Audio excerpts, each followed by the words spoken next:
everybody, welcome back to another video. Today I want to show you how I'm preparing for my first DJ set. So a while back I did post a video on starting out DJing. For those that don't know, I've been producing for about 11 years now, but I've never really gotten into DJing, apart from doing a few small gigs for my friends. But it's always something that I wanted to get into, as I wanted to start also performing the music that I make. So this is what I did to prepare for my first set. Here you can see the project. I'll quickly scroll down so you can see the rest of it. This is just a waveform of the entire live set here. And you can see that we're simulating basically 2 decks of a DJ system with a track A and a track B over here. And the whole goal of this setup is for me to kind of plan out the set, how I want to transition between different tracks, which tracks do I want to play when. All of that can easily be laid out in this set over here. So you can see that we have this DJ rack audio effects rack over here, and this is giving me all the controls that I might need to do like basic DJing. We have the track volume, we have the lower frequencies, mid-range frequencies and higher frequencies. And then we have a DJ filter over here, some reverb, some delay and some flanger. And of course you can compare that to the controls commonly found on a console like this, where you have the volume, the filter over here, the low, mid and the high, and then your effects over here, which is going to be something like a flanger or a phaser, a reverb and a delay most of the time.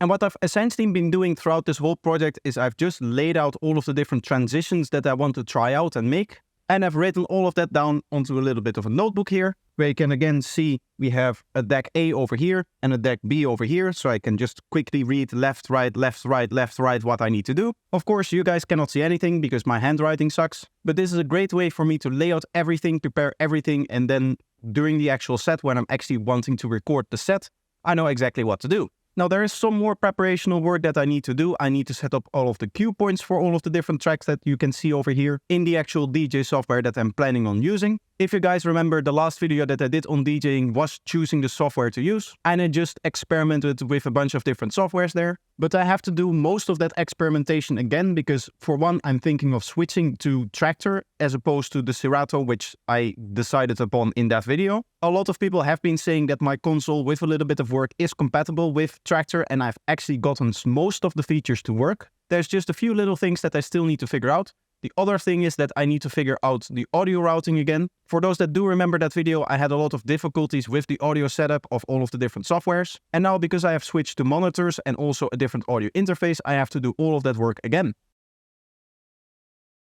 So as you can tell, there's still a few things that I need to figure out, but hopefully within a week or two, I can post the live set on Eclipse. And then I might also have another live set coming up very soon, but unfortunately, I cannot talk about that right now. Now, if you want to do something like this for yourself, if you want to have this kind of set project that you can prepare a live set in, there's a few things that you should probably know.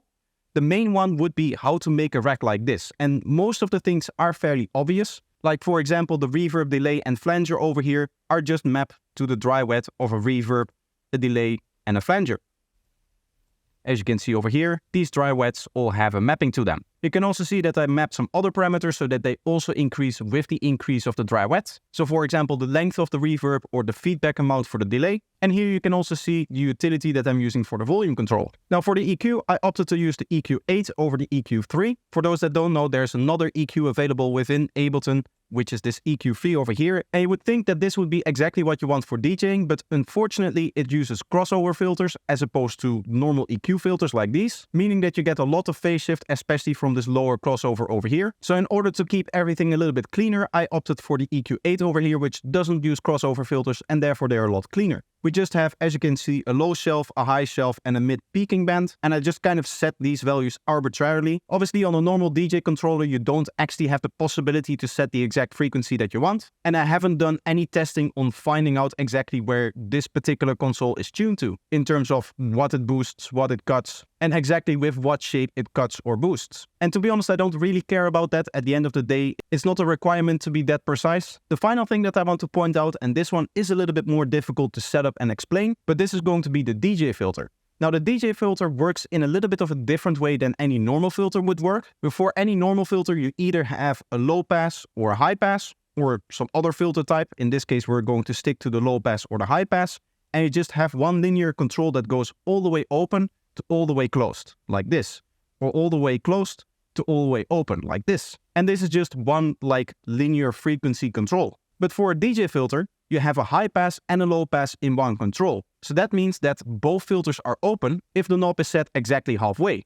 and turning it up more and more, as you can see right here with this high pass over here, will turn up the high pass. Turning it down below 50% will turn down the low pass. In order to do that, inside of Ableton, what you need is a bit of a remapper situation like this. As you can see here, we have 4 remappers, and these just take as input this control over here, this one over here, which is in turn linked to this control over here. So this maps to this one, and then this one maps to all 4 of the remappers. And you can see that we're using 2 remappers to control the high pass over here. These make sure that for the first half of the knob's turn, nothing happens. And then for the second half, it goes from all the way from the lowest position to the highest position. And then for the low pass, it's the exact opposite way. We only want action in the first half of the knob's rotation, and in the second half, we don't want anything to happen to the low pass. Now these remappers then in turn go into these faders over here, which is what actually controls the different parameters here. Here you can see we have mapped it to frequency as well as resonance, meaning that our DJ filter, if you move it around, you can see it changes both the frequency as well as the resonance parameters of both the high pass and the low pass. You can see both of them are starting at 17% in terms of resonance. And you can see both of them in their ideal state are also fully open. If I move it down again, it will lower the low pass and it will also lower its resonance. For the high pass, it will actually turn up the resonance while it's turning up the frequency, so it ends at 50% resonance. And you can see all of that is controlled throughout here with all of these minimum and maximum values over here. This is how you can set where the sliders go to. And granted, I could have done it by just linking these parameters over here directly to the parameters that they have over here. But I was using a different setup before where I actually had to have these remappers on a MIDI track. So these faders were initially necessary for this device to work, but no longer really serve a purpose. You could remove these and then map it directly to the parameters over here and just carry over these minimum and maximum to the ones that you see over here. There's no actual issue doing it that way. There's just a little bit of residue from when I first started making this device. So as you can hopefully tell, some very cool stuff happening here, and I hope that you enjoyed this as well. If you do end up using a setup like this to plan out your sets as well, let me know by leaving a comment down below. But for now, this is going to be the video. I hope you enjoyed it, and I hope to see you in the next one. Bye bye.